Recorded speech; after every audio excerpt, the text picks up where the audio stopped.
pressure looks good. Doubling up. Roger, roll, Atlantic. Water towers can fly! Yes! Tango Delta nominal. Flighting outside, SC off. Say again, SC off. Yikes. You bet. Concur. We don't need any more of these.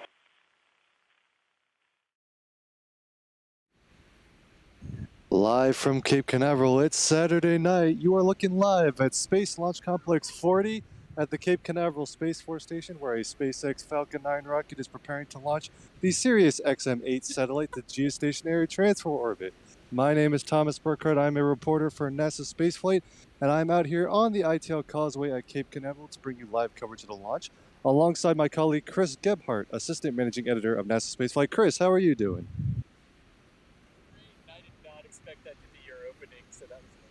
Chris, we're not getting your audio for the second time today.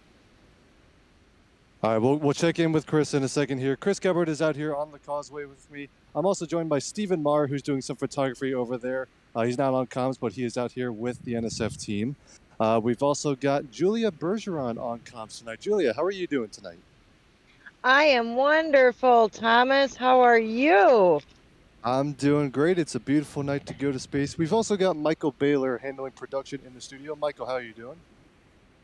I'm not doing well. One, Thomas just said it's Saturday night when it's Sunday morning, and two, for the second stream in a row, excuse we you, don't have it is audio Saturday on Chris. night. It is 11:50 on Saturday night. Excuse me, sir.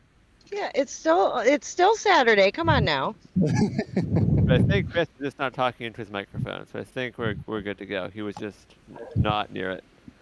Chris, can we hear you now? What do you mean you can hear me now? I wasn't even talking. There he is. We hear you now. Chris, how are you doing tonight? Oh, okay. Well, apparently I'm having all the audio comm issues here today, but I'm doing great, and I absolutely loved that opening, Thomas. Excellent work. I said it on Twitter, and Dal said I had to use it for the webcast intro, so here we are. Yes, But, I concur. But yeah, so again, we're looking live at Pad 40 today for another Falcon 9 launch. A little bit different than some of the launches we've been seeing pretty much all year. It's not a Starlink mission. We've got an actual external customer on board today, SiriusXM, launching the newest satellite for their communications constellations. And so this mission is going to geostationary transfer orbit. Will be a bit of a different trajectory. Falcon 9 will fly due east from Pad 40 today. Otherwise, it is still a drone ship landing, so we'll see another one of those on Just Read the Instructions, which is stationed downrange, and we'll talk a little bit about that. But overall, and also the second customer mission for SpaceX in just 3 days, as they just launched the CRS-22 mission from 39A to the International Space Station as well. So a busy couple days for SpaceX. Before we get into some more details on this mission, if you have any questions, feel free to throw them into chat. If you tag us with @NASA Spaceflight, we will be bringing those in throughout the show, and we'll try to answer as many of those as we can. But for now, Chris, want to give us an overview of tonight? Yes, I do, because this is the second SXM, and I have to be very careful in how I pronounce that because I cannot pronounce that quickly. This is the second SXM satellite that is being launched within the last 6 months. The predecessor to this and twin, SXM-7, launched on a Falcon 9 rocket in December of 2020. Sadly, after reaching geostationary orbit, it had a malfunction, and we'll talk more about that later, and it was declared a complete loss in February. SXM-8 is a twin of SXM-7, which leads us to believe the failure on 7 was not a hardware but a software issue, because they recovered very quickly. So this was always a planned mission, despite the fact that SXM-7 launched. 7 and 8. 8 is the one that's on the pad right now inside the payload fairing. Was always intended to launch this year. It was originally slated for March. It was delayed until today, about 3 months, due to the failures of SXM-7 and needing to make sure that everything on SXM-8 is good to go. So today, what we are expecting is a liftoff here. The window is an hour and 49 minutes. It opens at 0000 hours and 26 minutes Eastern Time, or 0426 UTC. And the Falcon 9 will fly, as Thomas said, due east out of Cape Canaveral on what is known as a subsynchronous geostationary transfer orbit insertion mission, which means that because the satellite is very, very heavy, it's on the magnitude of about 7 metric tons, it's kind of at the upper limit of what the Falcon 9 can do for geostationary missions. So because the rocket can't take it all the way to geostationary orbit, and because it can't actually take it all the way to geostationary transfer orbit, it leaves it in what's known as a subsynchronous transfer orbit. So instead of the apogee at the end of the second stage burn today being around 35,700 kilometers, it'll actually end up being only about 20,000 kilometers. And it will be up to the satellite itself to both raise the apogee up to 35,700 and then raise the perigee up to that as well. So in order to accomplish that, Falcon 9 will do the traditional two-stage burn. The first stage will land downrange on the Juster, the instructions drone ship. The second stage will continue on to orbit and do the subsynchronous transfer burn about 30-ish minutes after liftoff, with a spacecraft separation about 36 minutes after liftoff, which would complete the mission today. So that is what we are expecting as the Falcon 9 roars out of here today. But I would be remiss if I did not point out, Thomas, that we are in June, 6 months through the year. We're not quite at the halfway mark yet. And we're not through the June manifest that SpaceX has. There are 2 other flights after this one in June. And this is number 18 for the year for not the world, not Florida, SpaceX. This is 18, the 18th flight of the Falcon 9 in 2021 in June. For comparison's sake, the entire Falcon 9 fleet did 18 flights in 2017. This is, I mean, it's an incredible flight rate. They stand, if they can get the 2 off the ground, the 2 remaining ones off the ground in June, they stand to be at 20 at the halfway mark of the year. So I think it's safe to say that anyone who had a question as to whether or not they could do 40 a year, we have our answer. They can clearly do 40 a year with this. So that's exciting. That's exciting to see the flight rate of this vehicle so high. But that's what we can expect for the liftoff today, Thomas. And it's in large part due to the fact that they are reusing a lot of hardware on almost all of these missions. Today's flight, unlike the CRS mission, which did debut a new booster, something that has not happened in a while, this flight is using a reused booster. It is booster 1061, making its 3rd flight after the Crew 1 and Crew 2 missions. So a human-rated booster, now launching an uncrewed satellite mission. Also, brand new fairing halves on this flight, which is also a bit of a rarity. But every once in a while, they are introducing some new hardware to the fleet, so new fairing halves on this mission as well. So that's kind of the overview of tonight's mission. Let's say we open it up to some questions. Michael, what do you got? What is the SiriusXM satellites used for? Excellent question. So SiriusXM is primarily internet satellite radio. So if you have SiriusXM in your car, if that's primarily what you listen to, that's what this satellite is intended for. It is the second satellite that is a merger of both Sirius and XM radio. So it is both of theirs combined. And it is actually going up to replace either the XM-3 or the XM-4 satellite. It's unclear exactly which one this one will ultimately replace. It was originally slated to replace the XM-4 satellite, which provides coverage to the Americas. However, with the failure of SXM-8 earlier this year, which was supposed to replace XM-3, we don't really know exactly, haven't really said exactly which one this one is replacing.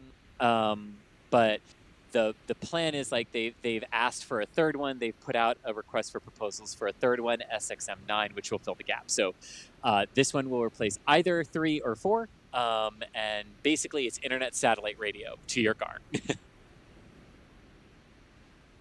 Yes, and a couple of new memberships to go through. D. Denver, Adam Henley, and Tom Brooks. Thank you all for the support. Rough Rider says, poor Chris G today. Do we know where SXM-7 is? So that was the spacecraft that was just launched and had the failure. Yes. So it did get up to geostationary orbit before it had its failure. And basically what the status of that is if you have a satellite that goes defunct where the satellite bus propulsion systems are still working, which is what happened to SXM-7. It was a software issue that took out the satellite component, but the bus and the power and the propulsion still work. So basically what they did is they followed what's standard procedure, and they moved it 300 kilometers further up in altitude into what is known as the geostationary graveyard. So basically this is where the geostationary telecommunication satellites and DoD satellites that reach the end of their life, they're moved up out of the geobelt to make room for their successors. And they're placed in these very stable orbits that don't decay for tens of thousands of years. And that's known as the geograveyard, and that's where they put SXM-7. Cool. And really super generous super chat that I need to definitely acknowledge from Dink Jeb. $200. That is super generous of you. And the question is, what are those 4 towers around Falcon 9? What? Thomas, you want to take this one? I would gladly. First of all, Dink Jeb, I know you're one of our YouTube members. Thank you so much for the support as well. And I know you really want the answer to this question based on that super chat. It's one we get a lot, but we'll go ahead and answer it. For those who may not be aware, over at pad 40, which is the pad we're looking at right now, there are 4 lightning protection towers around the Falcon 9, which do exactly what they sound like they do. If there's lightning in the area that is going to strike near the pad, they will strike those lightning towers, which can then safely direct the energy away from the rocket and all of the ground support equipment around the rocket and protect all of those valuable systems and keep them safe. Here in Florida, all of the launch complexes have some sort of lightning protection system. At pad 40, there are 4 towers. If you go to some of the other pads at 39A, there's just the one on top of the fixed service structure. Over at pad 37B, where the Delta IV operates, there are 2. At the Atlas V pad, there are 4. At 39B, there are 3. It really just depends on what the exact pad layout is. There's not really a hard rule how many you need. It just happens to be that 40 has 4 of them. But yeah, that is to protect the rocket and all of the surrounding equipment from lightning strikes, which are very common here in Florida. Yes, and as you can see, there are a lot of vapors coming off of Falcon 9 right now. And SpaceX did also confirm on their Twitter account that they have proceeded with propellant loading for the target T0 time at the opening of the 1 hour and 59-minute launch window. So definitely good that we're not going to have to be up all night waiting for this thing to launch. Fingers crossed, and it just jinx it. But yeah, I was going to say, we've got enough time in this window. The opening of the window. Yeah, I I like was to going to say. this really quickly, because on most of the missions we've seen recently, Starlink missions, the mission to the ISS, those all have what we call an instantaneous launch window. They're going to a very specific plane in orbit, which means that their launch time is very, very slim. They don't have a lot of room to move the launch time. However, when you're going to geostationary orbit, the requirements to get there don't really change from time to time, because you're going to a place relative to the Earth's surface. So it doesn't really matter when you launch. The requirements come from what the spacecraft itself needs, as far as how quickly does it need to get into sunlight, how much power does it need to generate, things like that, thermal conditions. It varies from mission to mission, but generally speaking, those things are actually more important. And that's why we have a nice long launch window tonight, just under 2 hours. Why it's 1 hour 59 minutes, I don't know. There's probably a very good reason, but I don't. Rocket-specific performance. Yeah, it just so happens to work out quite that way. But in the event of a hold or some sort of problem during the countdown tonight, unlike those other missions, we could actually still be on for a launch this morning. It's technically launching Sunday morning, because 2 hours is more than enough time to recycle a Falcon 9 countdown. Now, obviously, that assumes that they solve the problem that caused the hold in the first place, but if there is a hold at any point tonight, that does not mean a scrub right away, unlike the Starlink and Sirius missions, where any hold means we're going to the backup opportunity.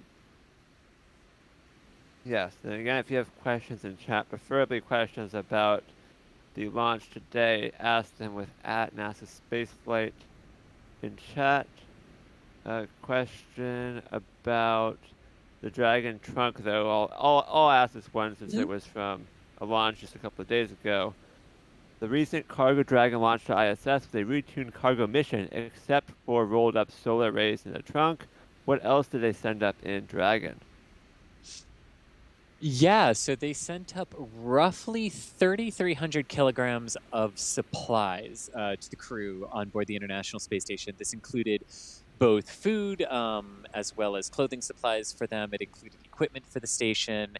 It also included about 1,500 or 1,700 kilograms of experiments and experiment equipment. and it also included a new control console for the Kurs docking system for the Progress vehicles from the Russian space program. It includes Canadian and European science experiments. It was actually really cool. There was actually all 5 of the international partners were actually represented on this cargo flight, but it took up a bunch, and it's actually bringing some stuff back. Thomas, I know you were involved in the writing of that article as well for what it's bringing up in addition to the experiments. Yeah, there is some experimental hardware coming back aboard Dragon, which is a unique feature of Dragon. The other commercial resupply vehicles do not have a return mass capability, so NASA taking advantage of the fact that Dragon comes home to be reused and can bring cargo back, such as those experimental results. So there's a whole lot of that coming back as well. Yeah, and I think in terms... I was going to say, I think in terms of the experiments, the 2 big ones that stood out for me were the ones that include the baby bobtail squid, that are looking at how probiotics and good microbial health can help not just our life here on Earth, but astronauts on long-duration missions and their health. And there are also tardigrades on board that are also studying a couple of other biomedical elements that could improve not just space exploration, but life here on Earth as well. Those are the 2 that stood out for me. Really quick, talking about things from the CRS mission coming back. Julia, I have a question for you. A quick tease as to some content on the channel that might come tomorrow. Are we going to see a booster come back to port really soon? Yeah, like really soon, like in the morning before remote setup is my guess. Now, there were cruise ships that came in, and one of them is going to be going back out in the morning, the Odyssey of the Seas. So we get to play musical cruise ships and boosters again.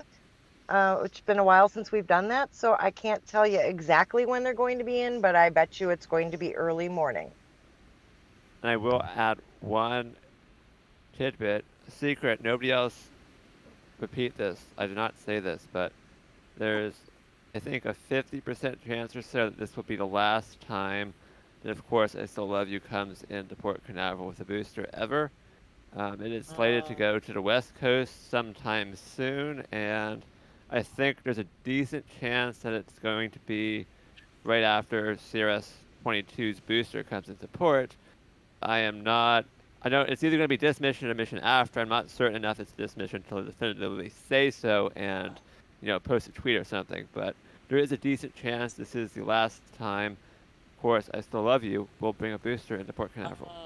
So that's shaping up to be the plan. We get a shortfall of Gravitas on the West Coast gets, of course, I Still Love You.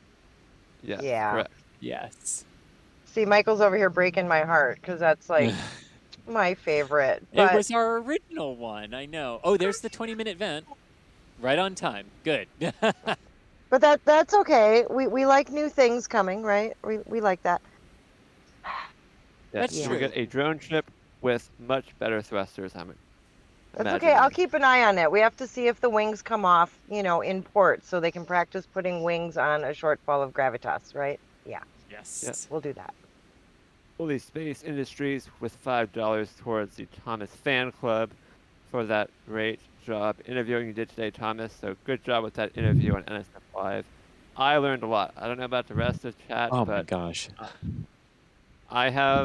in preparation for these interviews, we obviously watch other interviews to see what we should ask, like what is information that is not already out there.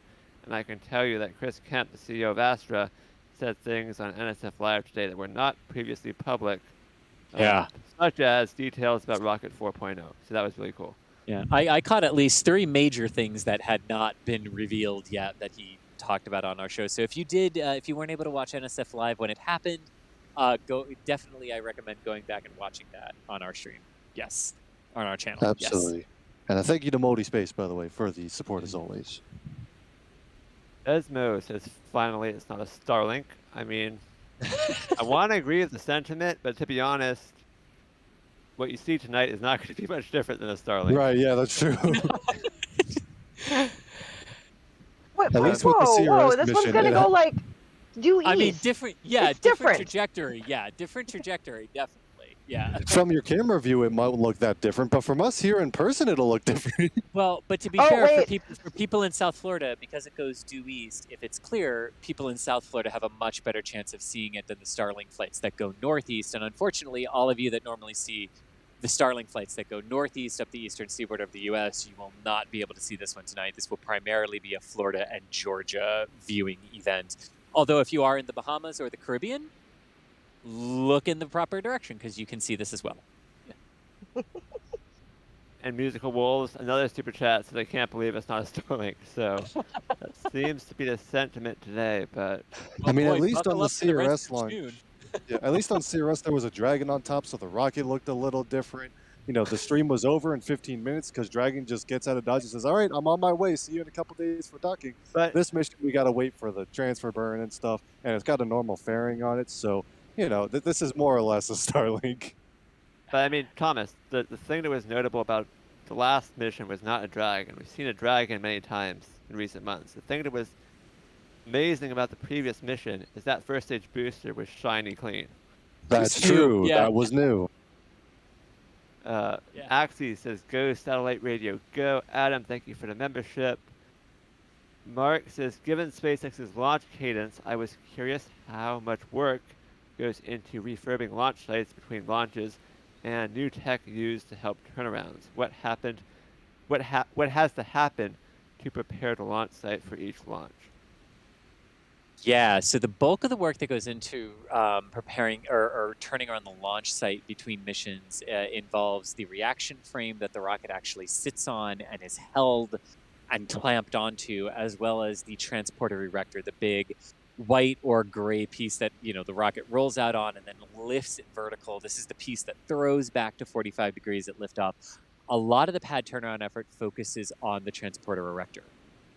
We know that they can turn a pad around in roughly 7 days is the minimum that we have seen them actually accomplish. And a lot of that had to do with when they changed the way that the transporter erector throws back from the rocket at liftoff. They changed it to be a much more abrupt throwback and a throwback to 45 degrees, which really does help protect a lot of the umbilicals on that. So that is actually the driving force between turning the launch pads themselves around. Every once in a while, you also have to bring in more commodities, more liquid oxygen, more RP1 to your commodity tanks and helium and nitrogen and all those sorts of things. But the big lead item is really the transporter erector and the reaction frame that the Falcon 9 actually is mated to. See a couple of regular questions here. I have booster landings at LZ1 become such a rarity. Yeah, Thomas, you want to take this one? Yeah, sure. So in the olden days of SpaceX, when we had version 1.2 non-Block 5 rockets and Cargo Dragon 1, we had a lot of return to launch site landings back at Landing Zone 1 because almost all of these CRS missions to the space station were going to a low Earth orbit. They were relatively light, and thus Falcon 9 had the performance to come back and land here at the Cape. When they upgraded to the new version of Dragon, which is basically a Crew Dragon that carries cargo, that the new version of Dragon is heavier and carries more cargo, which is great for NASA and the customer. However, that for Falcon 9, that means it has to work a little bit harder to get it to the International Space Station. And thus, expelling that energy means it has to land downrange. It can't turn around and fly back. So those return to launch site missions have gone away, which basically leaves the only other missions that can come back and land here are other missions to low Earth orbit that are relatively light. Starlink missions pretty much max out the capability of Falcon 9 as far as mass to low Earth orbit is concerned, so they land downrange. What types of missions that we can see coming back in the future? National Reconnaissance Office missions, which usually go to low Earth orbit and can sometimes be relatively light. There was Enroll, whatever like the first 108. Enroll mission. Well, there was 108 was 108. the last one. Yeah, Which did also 70-something return. was the first one. That's Yeah, so yeah. both of those were returned to launch site missions. We also had SAOCOM 1B, which was a very light satellite going to a polar orbit, but still low Earth orbit. So that mission could come back. So those kinds of missions, we could see some more return to launch site landings. There are some NRO missions in the SpaceX manifest coming up before too long on Falcon 9.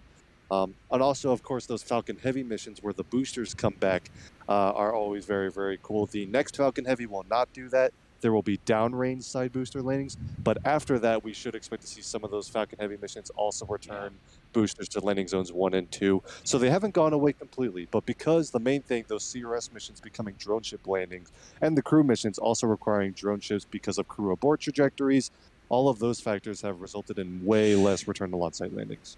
Yeah, it basically comes down to what Thomas was saying when he said the energy. What we mean by that is it's a balance between the mass of the payload, the orbit it's going to, and how much propellant is left in the first stage based on the velocity it has to be going when it hands off to the second stage. And that's what dictates, and do you have enough propellant to come back or not is what dictates coming back to the launch site or landing downrange. Because we actually saw in CRS-22, they didn't have enough propellant to come all the way back to the launch site, but they had enough propellant margin to kill some of their downrange velocity and land 300 kilometers away instead of 630 kilometers away, which is where those low Earth orbit missions usually land on the drone ship. So, yeah. Yep. And I just want to point out something really cool right here from this angle on Fleet Cam. I showed it briefly earlier, but who has the eyes to spot Slick 40 and Falcon 9 right now? Because it is actually visible in this shot. So let us know in chat if you can spot the launch pad on this camera, and it's actually lit up pretty well. See, are you going to do the trick where you zoom in on it now? No, yes, that's cheating. That gives away the answer. Well, okay, you got to give people time to look. I'll give the hint. Okay. If you see the wooden pergola on the far right, if you go just to the far left corner of the pergola and look straight up, there is a little white speck with a couple of towers around it, and that is Slick 40 with Falcon 9. But anyway, back to a couple of super chats. Musical Wolves asks, how much of the weight is the satellite propellant? I'm going to be impressed if Chris or Thomas have a number, but I don't know. I did not see a propellant mass number for SXM-8. I will tell you that the amount of propellant that is needed on a satellite of this kind to get itself from some subsynchronous up to geo is pretty substantial. If I had to wager a guess, the satellite is starting off with a launch mass of 7 tons. Thomas, when it gets to geo, I'd say 4 or 5 tons. So maybe 2 or 3 tons of propellant for that type of maneuver. Yeah, that's about right. Googling it might find an answer somewhere for that satellite bus, but off the top of my head, I don't know. But yeah, we don't know. Google probably does. Yeah. But sometimes satellite companies don't honestly reveal how much propellant mass it takes to get to GTO, or it takes to get to GEO. So sometimes they don't say that. Yeah. Let's see. Lots of super chats. Some of them I'm just playing our ticker at the bottom to get through them. But a non-super chat question here from Anu I wanted to get to. Will we see the RCS thruster gas pulses like we've seen on some of the previous night launches in recent memory? Yeah, so tonight, most likely not. The reason that you can see those on some of the recent missions, including the Crew 2 mission, was because the launch occurred just before sunrise. So once the rocket got high enough, the rocket and its exhaust plumes were actually in sunlight. But we were still in darkness here on the ground, so from the camera view, and if you were watching in person, you could see these sunlit exhaust plumes from the RCS thrusters and the engines producing what we like to call the jellyfish effect, because it kind of looks like a jellyfish.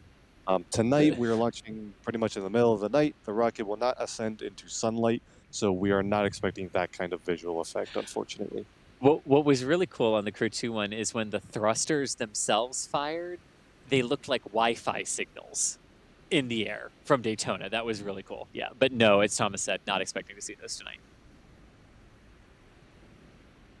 And why do they choose to go to a graveyard orbit instead of deorbiting and burning up in the atmosphere?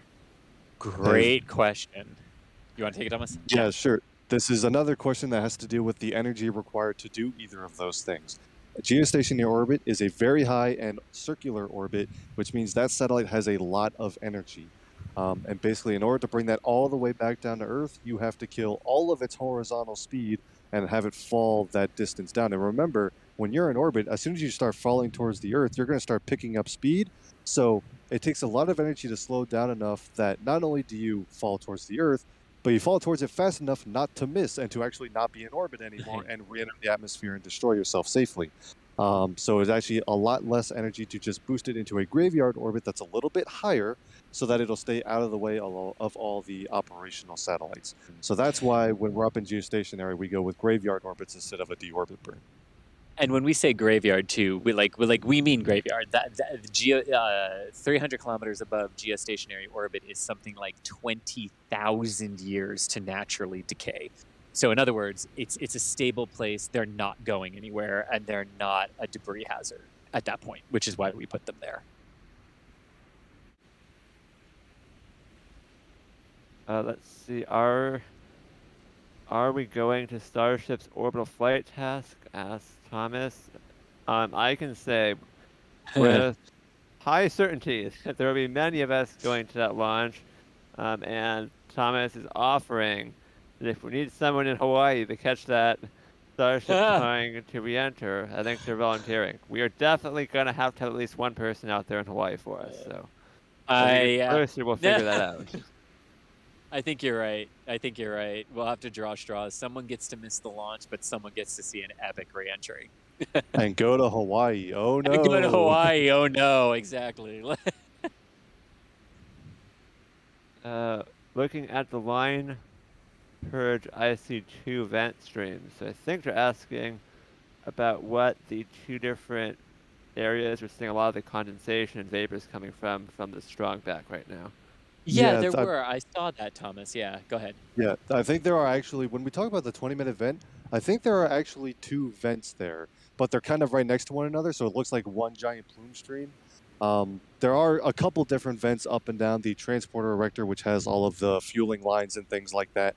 When you're seeing them kind of purge like that with vapors coming out, that's usually very cold nitrogen that's being pushed through all the plumbing to basically remove anything else that was in the lines so they can use them for something else. At the 20-minute vent, they were loading RP1 kerosene into stage 2, and once that's done, they purge the lines with nitrogen and then use those same lines to load liquid oxygen into stage 2. So that's what you're seeing, and yeah, there's a couple different vents. It's not just one vent on the entire system. Yeah, because something that we're also seeing around this time is the liquid oxygen that has been loaded into the first stage that has boiled off is also being vented out of the rocket. So lots of different vents. I saw exactly what you meant, and like Thomas was saying, it's just the various vents of nitrogen and everything on the TE. More pronounced at some points based on local atmospheric conditions, and it is very humid, so not surprising that you're seeing vents that you don't normally see. Cool. Kyle asking what's a good beginner camera, and in my personal opinion, your phone is a great camera if you're a beginner. Yeah. Zenjen says, why it looks like my neighbors, and then how Kaleos, I'm probably pronouncing your name wrong, I apologize, but some love coming from Hawaii. Let's see a couple more questions as we get to T-minus 5 minutes until launch of Falcon 9 with SiriusXM-8. We're getting a lot of questions still about the 4 towers, so I know we already answered this one, but we got some new people joining the stream. So a really quick explanation on the 4 towers, Chris. Yes, they are the lightning protection towers. So in case lightning is going to be triggered, the lightning strikes those towers and then is carried by wires down to the ground, harmlessly away from the rocket and the ground support equipment and propellant at the pad. And then a question for Julia. Does SpaceX plan to build any more drone ships with Falcon 9? I think after a shortfall of gravitas, no, because Starship.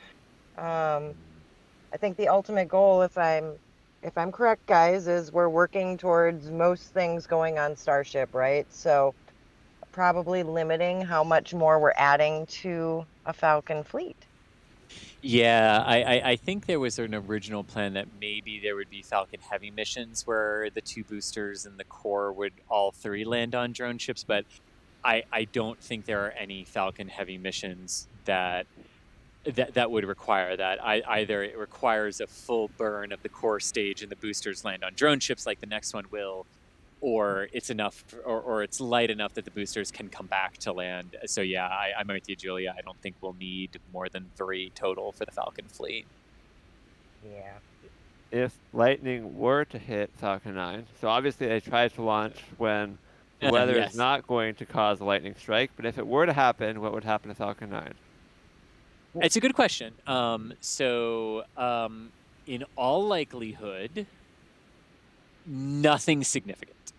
In all likelihood, Falcon 9 probably wouldn't explode. Falcon 9 would probably be fine. Falcon 9 could probably make it to orbit just fine. The payload would be a completely different story, though. The payload might be completely fried at that point from the lightning strike, because the rocket itself is actually oddly... kind of serves like a Faraday cage in an odd way to itself, because the energy and the charged particles that are in the stream actually help to channel a strike around the rocket and down to the ground along its flame that it's putting out. So, rockets survive lightning strikes. Like the Saturn V survived 2 lightning strikes on Apollo 12. The Soyuz has survived lightning strikes. And Atlas in the 80s here did not, which is why we're really... But in all honesty, the rocket would probably be fine. The bigger question would end up being the payload. And we are now at T-minus 2 minutes and counting. Oh, So wow. what is Okay. the plan on your... Who's tracking the launch? Who's commentating, Chris and Thomas? I will tracking. be... Yeah, Chris will be tracking, and I will be on commentary. So I'm you're gonna tracking, be and I as should do far that. away from Chris's microphone as you can possibly get, right, Thomas? Absolutely. I mean, well, actually, at liftoff, you should do commentary, yeah? Because the time delay. Well, if you want to get far enough away, I think you can commentate it just fine. Yeah, we can do it with the longer cable, Thomas. Just fine. All right, Here. you got it then. And look at that vent as we get to T-minus 1 minute and 30 seconds.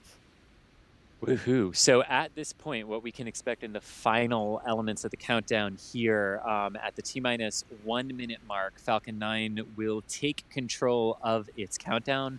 Up till this point, it has been the ground computers that have been in control, so Falcon 9 will assume control at 1 minute, as well as the final pressurization of the propellant tanks in the first and second stages to permit a good liftoff here today.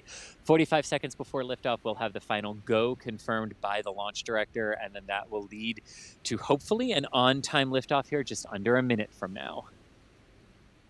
So with that, I'm going to get ready to track, and Thomas will get ready to commentate as we head toward an anticipated liftoff here of the Falcon 9 in less than a minute, carrying the SXM-8 Internet Satellite Radio for SiriusXM. I'm not sure. I'm assuming they're going to target 26 minutes and 0 seconds, but if they don't, our countdown timer will be off. So we're about to find out. I did just hear the call out. It sounds like our time is at least going to be within a couple of seconds of accurate. So coming up on T-minus 10 seconds, Thomas. You got it. Again, inside 10 seconds and standing by for ignition and liftoff. There you go. And we have ignition and liftoff of the Falcon 9 rocket from Cape Canaveral with the SiriusXM-8 satellite on its way to geostationary transfer orbit. Vehicle has cleared the towers.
Falcon 9 ripping a hole through the Florida skies. The vehicle is now supersonic and passing through the area of maximum aerodynamic pressure.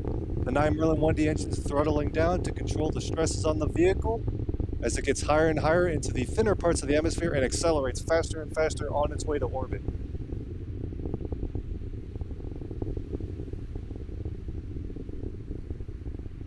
"90 seconds into flight, everything looks perfect at this time. The 9 engines will now have throttled back up to full power, and they will remain at this setting until main engine cutoff, coming up in just under a minute.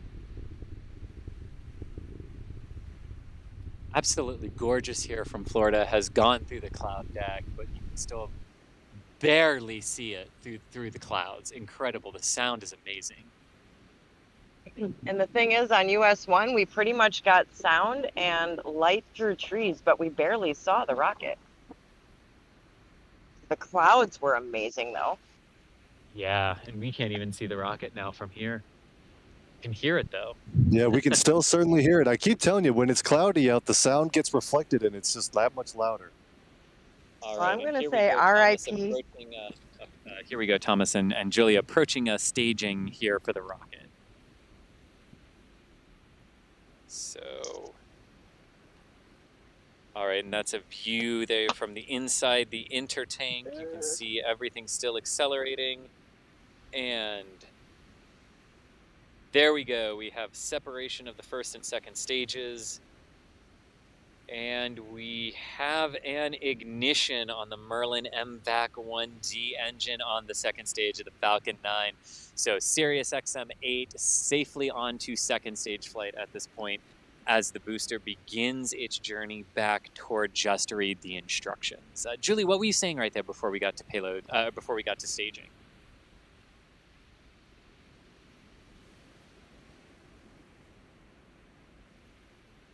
Oh, what I was saying was rest in peace streak shot, but we'll hope those remotes worked.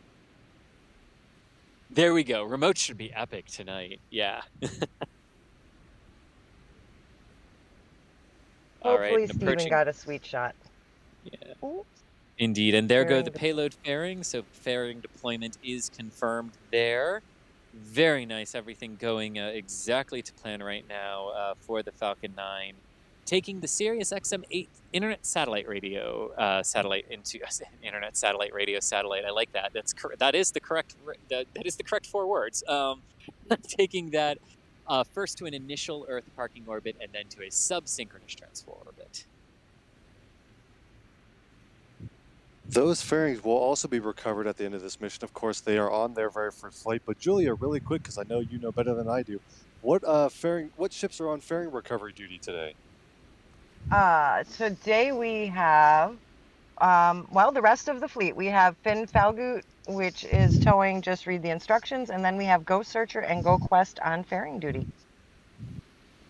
Gotcha. And I know we're Oh, wait, keeping I'm an sorry. Go Searcher, Go Navigator, and then Go Quest is out there with them. Oh, with the drone ship, right, gotcha. And of course, they are free for today because there were no fairings on the CRS-22 Dragon mission. So only the drone ship recovery for that mission. It does help Thank goodness. indeed. So right now, the first stage is actually starting to fall back down. It has reached its highest point, about 121 kilometers right there. So the first stage on its way back down to Earth, heading towards Just Read the Instructions. Meanwhile, the second stage is still accelerating pretty much sideways to get the horizontal velocity needed to stay in low Earth orbit. It's already in space. In fact, both stages get to space today. Only one will stay there, though. Yes. And what I love about the graphics that SpaceX provides is that you can go back to the CRS-22, you can go back to Starlink missions, and you can see what the apogee of the booster is for each of those flights, and you can actually see how some flights take higher trajectories than others. Like this one, where the booster maxed out at about 121 kilometers, but on Starlink missions, we normally see the booster max out at around 114. So you can see it's a slightly higher trajectory today based on mission performance needs.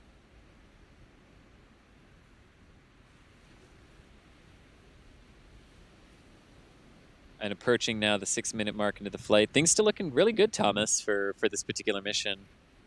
Are we going to be able to see the boost back burn from your perspective, Chris? If it were not cloudy, yes. But it's The entry completely burn. Oh, yeah. overcast. Oh yeah, sorry, the entry burn. I said boost back. Yeah. But here it Yeah, comes, entry burn entry would be burn. visible, but not with the cloud cover tonight. Yeah. And we'll see if they are able to hold that video on the first stage once again. Be good. Entry burn should be coming up here momentarily. They're at 65 kilometers now. Chris lied. I see it. It's right there. Oh my gosh, oh well, and it's gone into a cloud. Yeah. Yeah. Okay, so we saw it for 3 seconds, but we saw it. We got lucky. A little hole in the clouds over there, I suppose.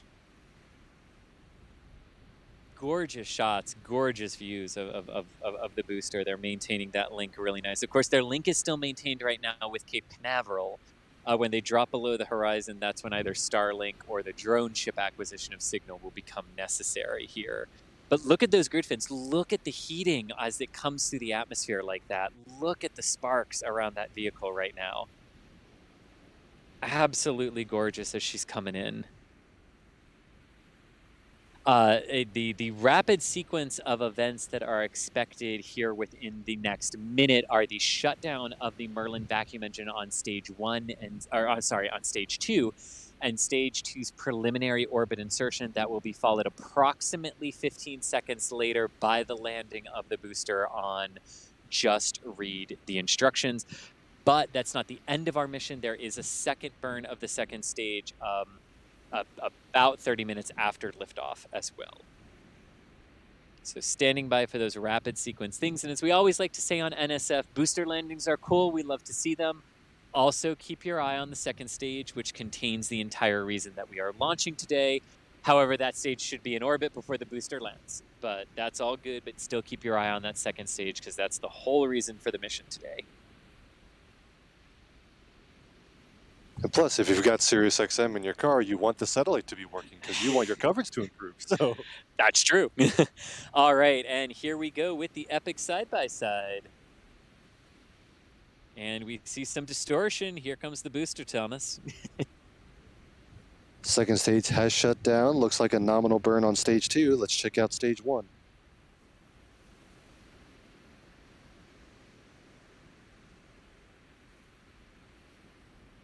And we have a booster on a drone ship, Mr. Burkhart. Well, welcome back. Indeed. And Julia, look at that booster 1061 sitting proud and tall. This would now be booster 1061-4 since it has completed its third flight and is now in recovery operations for its fourth. So yes, so that is a successful landing. The first time this booster has not launched people. Its previous 2 missions were the Crew 1 and Crew 2 missions for NASA and SpaceX, and this booster is now back on a drone ship and will be back in Port Canaveral in about 5 or 6-ish days, depending on weather. So excellent start to the mission. The second stage, Thomas, yes, is indeed in orbit. Good, healthy numbers in the kilometers per hour and altitude markers, so everything looking good there. So the next thing we are expecting, so right now the second stage is in a coast, and basically what this is it's a coast to the equator because it's most efficient to do your altitude change burns when you're going to geostationary transfer orbit like this. It's better to do them at the equator because that puts your perigee and apogee at the equators. And the reason for that is because it's much, much, much, much more efficient once you coast on up to that 20,000 kilometer apogee to raise your perigee if you are directly over the equator, because something the satellite is also going to have to do is change its inclination from 28.45 degrees, which was what a launch east out of Kennedy and the Cape result in, down to 0. And that inclination change is far easier to do when you cross the equator. So that's why they're coasting down to the equator. And then they will reignite the engine once they reach there to do the sub-synchronous transfer burn, which is what this is tonight. Yep, and a couple of final questions before you have to go, Chris. Yes. Do we have any specs on the satellite? Yeah, so SiriusXM-8 is 7 metric tons. It has 2 solar arrays. It has a massive communication antenna, but it has some good technological upgrades from the previous ones where there don't need to be receiving dishes down on the ground. Like you don't need huge radio receivers down on the ground for this particular one. So they have updated it in that regard. It's based off of a newer electric bus from Maxar Technologies, but that's pretty much all they've really said about it. They haven't revealed a whole lot other than that. It is designed to have roughly a 15-year plus lifetime, and aside from that, it'll take over from XM3 or XM4. That's pretty much what we know.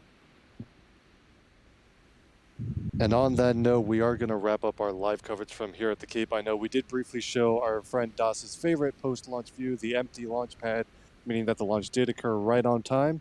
But the team here at Cape Canaveral is going to go ahead and sign off. My name is Thomas Burkhart, reporter for NASA Spaceflight. I was joined by Chris Gebhardt. Chris, thank you for coming out here tonight with me. Oh, awesome. Of course. I would never miss a launch. Of course. And Stephen Marr was out here in person. I know you're not going to hear him, but he was out here as well. Julia Bergeron, thank you for joining the broadcast tonight. Appreciate it as always. Thank you for having me, and good night, nerds. And Michael Baylor, thanks for holding it down in the studio with the production. We appreciate you as always. No problem, and I'm going to go to Fleet Cam and finish out the remaining questions in our Super Chat queue before we wrap up. Awesome. All right, sounds awesome. But from here on the ITL Causeway, we are signing off. Head over to Fleet Cam if you want some extended Q&A. But until next time, the NASA Spaceflight team signing off. Thanks, everybody. Cool. So a couple of final questions. If your team could launch anything to low Earth orbit, what would it be? I would personally launch a robot. I would have DOS build a robot that we launch to low Earth orbit to give us some live stream camera views from orbit. That would be awesome. The Heaven Man says, thanks for all you guys do. Ever plan on having a robot at McGregor to watch Raptor tests? I think SpaceX's facility at McGregor is quite large, and with that hot Texas sun, I'm not sure how much you would actually see. Also, SpaceX has built some pretty sophisticated sound suppression systems, so a lot of the tests are either pointed into the ground or they have large dirt berms blocking your view of the Raptor. So I'm not sure if you'd be able to get anything more than the plume. Bruce City Chaser says, how are you guys showing the SpaceX feed a full 30 seconds before we see it on their site and YouTube page? Well, there is a trick. It's sorcery. I don't know if we want to say it, but there is a trick. It does lead to some buffering issues, though, so it's not a perfect trick. Elizabeth A. says, I'm local and don't understand what I just saw. It looks like 2 launches from my point of view. Could it have been some sort of straight line cloud reflection? I think you probably saw the stages separate, although there wasn't a boost back burn tonight. So any ideas, Julia? I think it was honestly just a trick of the clouds tonight because very shortly after liftoff, I actually saw, I guess we'll call it a reflection from the clouds that made it look like there was another launch streak higher up. So kind of an optical illusion, but there was definitely only one launch. Yep. And then finally, Sam Holter says, thanks again for the great coverage and dedication to answering their questions and keeping us informed. So with that, that is going to do it from the NASA Spaceflight team from Fleet Cam, now at Rusty's at Port Canaveral, but earlier from the ITL Causeway as well. We'll see you all next time. I think there's going to be booster number 2.1 testing, which is just a test tank, but you might see some cryo-proof testing this week in Boca Chica. And then also another tower section is slated to roll out. So stay tuned for live streams in Boca Chica later this week. But until next time, we will see you all later.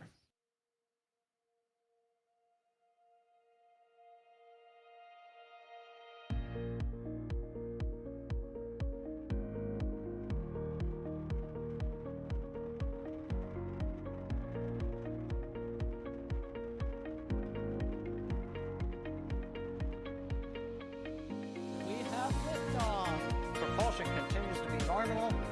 Our chamber pressure looks good. Toggling up.